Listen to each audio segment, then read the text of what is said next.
नमस्कार। आज का हमारा टॉपिक है केंद्रीय मंत्रिपरिषद। केंद्रीय मंत्रिपरिषद से संबंधित जो भी महत्वपूर्ण तथ्य हैं उसके बारे में चर्चा करेंगे।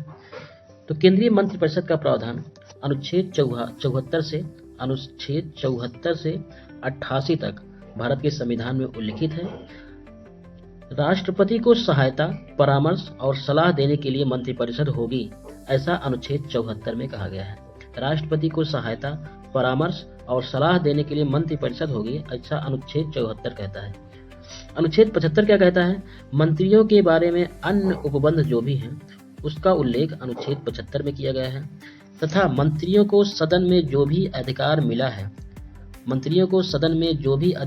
है उसका उल्लेख अनुच्छेद 88 में किया गया है। यानी कि प्रत्येक मंत्री को किसी भी सदन में बोलने तथा कार्यवाही में भाग लेने का अधिकार होगा।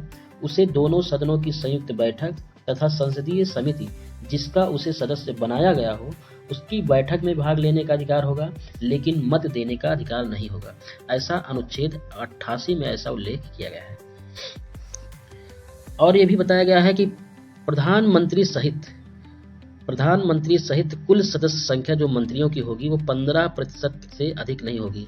कितने के 15% से अधिक? लोकसभा की सदस्य संख्या से के 15% से अधिक नहीं होगी। लोकसभा की कुल सदस्य संख्या से 15% से अधिक नहीं होगी मंत्रियों की संख्या। ऐसा प्रावधान 91वां संविधान संशोधन सन 2003 में किया गया। ठीक है, 91वां संविधान संशोधन अधिनियम सन 2003 में किया गया कि प्रधानमंत्री सहित कुल सदस्य संख्या लोकसभा की कुल संख्या के 15% से अधिक नहीं होगी। मंत्रियों की नियुक्ति किस प्रकार से की जाती है? पीएम की सलाह पर, प्रधानमंत्री की सलाह पर राष्ट्रपति जो है मंत्रियों की नियुक्ति करता है। मंत्री किसी एक सदन का सदस्य है तो दूसरे सदन में कार्यवाही में भाग लेने, बोलने का अधिकार उसको होता है, परंतु मतदान नहीं दे सकता। ठीक है, 44वें संविधान संशोधन 44वें संविधान संशोधन के द्वारा मंत्रिपरिषद द्वारा 44वें संविधान संशोधन 44वें संविधान संशोधन के द्वारा मंत्रिपरिषद द्वारा राष्ट्रपति को दिया गया परामर्श बाध्यकारी बना दिया गया। यदि मंत्रिपरिषद राष्ट्रपति को कोई परामर्श देती है तो राष्ट्रपति उसके उस परामर्श को मानने के लिए बाध्य होगा। ऐसा 42वें और 44वें संविधान संशोधन के अंतर्गत ऐसा संशोधन किया गया था। यदि मंत्री है और सदन का सदस्य नहीं है, ठीक है, तो 6 माह के अंतर उसको सदन की सदस्यता लेनी होगी। यदि वो सदस्यता 6 माह के अंतर्गत नहीं लेता है तो उसको अपने मंत्री पद से इस्तीफा देना होगा। ठीक है, मंत्रियों का उत्तरदायित्व क्या क्या है? सभी मंत्रियों को उनके सभी कार्यों के लिए लोकसभा के प्रति संयुक्त जिम्मेदारी होगी। सभी मंत्रियों को उनके सभी कार्यों के लिए लोकसभा के प्रति संयुक्त जिम्मेदारी होगी।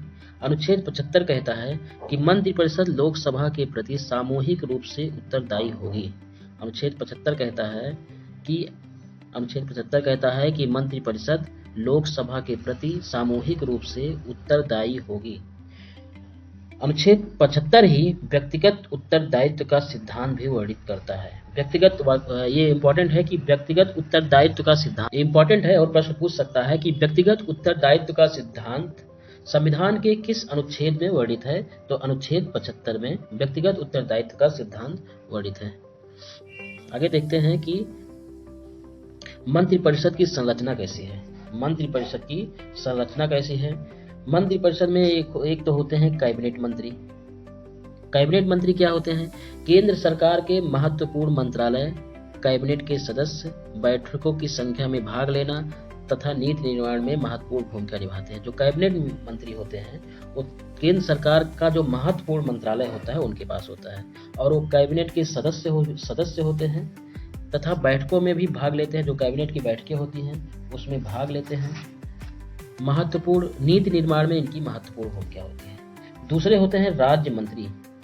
राज्य मंत्री के पास क्या होता है?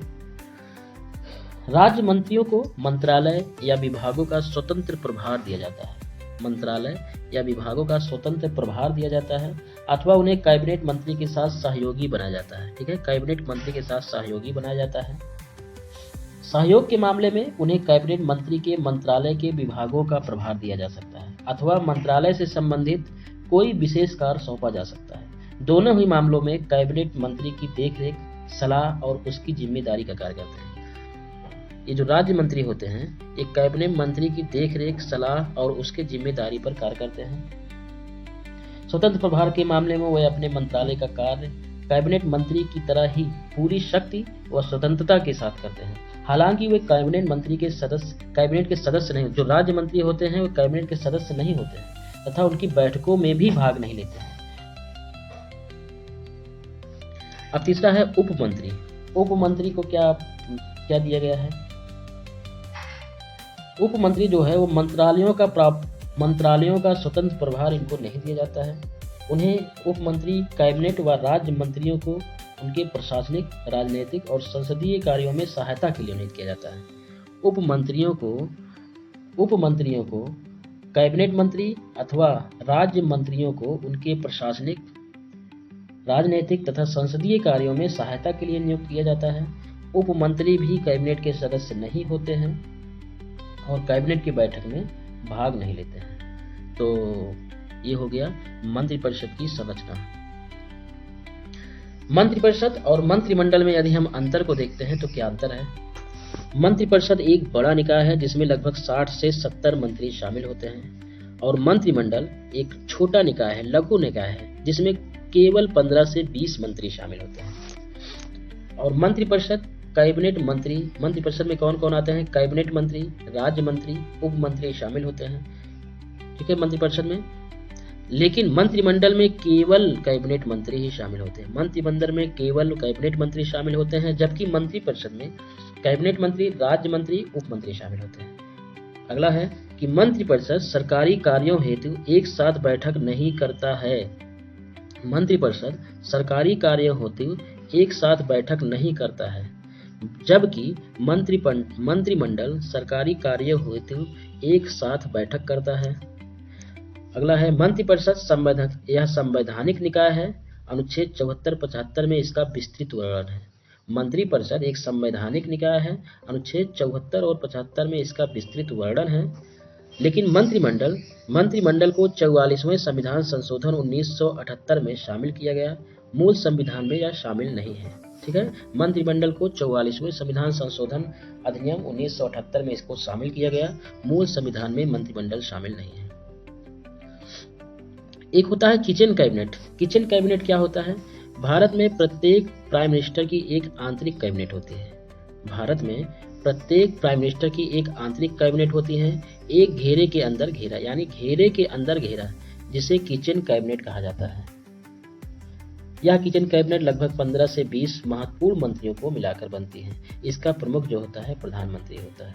यह औपचारिक रूप से निर्णय लेने वाली उच्चतम संस्था होती है। इसे किचन कैबिनेट या इस किचन कैबिनेट के अलावा इसको आंतरिक कैबिनेट भी कहा जाता है। कौन सी कैबिनेट? आंतरिक कैबिनेट भी।